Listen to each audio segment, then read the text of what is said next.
जैसा कि देख सकते हैं आप लोग, अभी हम आए हैं जनता मैन्युफैक्चरिंग के पास।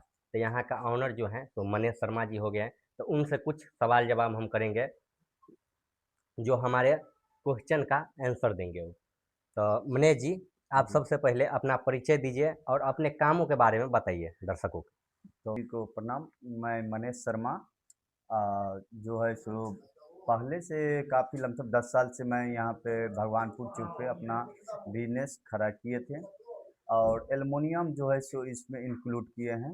जो एल्युमिनियम का वर्क जो है सो धीरे धीरे मार्केट में अच्छा खासा। मैंने घर से सारा संबंधित काम यहाँ यहाँ होता है, हो रहा है। आपको जो भी घर का सारा संबंधित काम करवाना है तो आइए, संपर्क कीजिए। तो मनीष जी, मेरा पहला सवाल है, जो एल्युमिनियम का काम आप कब शुरू किए और कैसे? एल्युमिनियम का काम जो है सो हम 2016 से स्टार्ट किए हैं, और 16 से स्टार्ट काम किए हैं। अभी तक जो है सो देख सकते हैं कि ये 2026 चल रहा है, तो अभी तक में बहुत सारा स्ट्रगल करना पड़ा है। तो सवाल नंबर 2 हो गया मेरा, जो मनीष जी, आपको इस काम के शुरुआती में क्या परेशानी आई थी?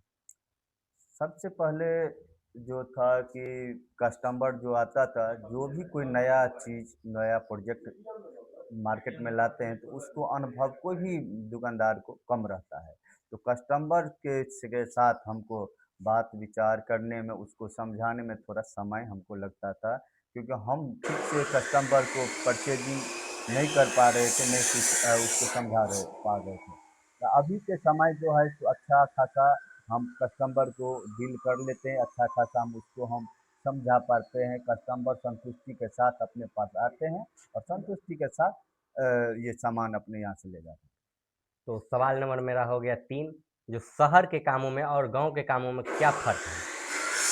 देखिए, शहर के कामों में और ग्रामीण क्षेत्र के कामों में अंतर कुछ नहीं है।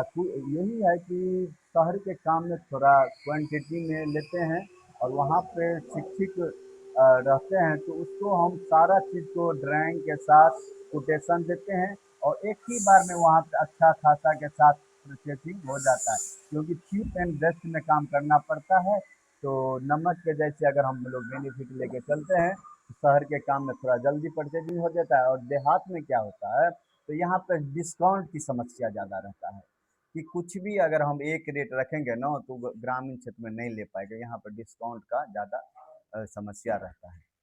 तो सवाल नंबर मेरा हो गया 4, लकड़ी और यूपीवीसी में क्या अंतर है, मतलब बेहतर है? बेहतर। तो देखिए, आप सभी को हम कहना चाहते हैं कि लकड़ी और यूपीवीसी में क्या अंतर है। तो लकड़ी और यूपीवीसी में आप देख सकते हैं कि लकड़ी को हम बनाने में, लकड़ी ज़्यादा कॉस्ट का भी आता है, और उसमें मेंटेनेंस बहुत ज़्यादा है।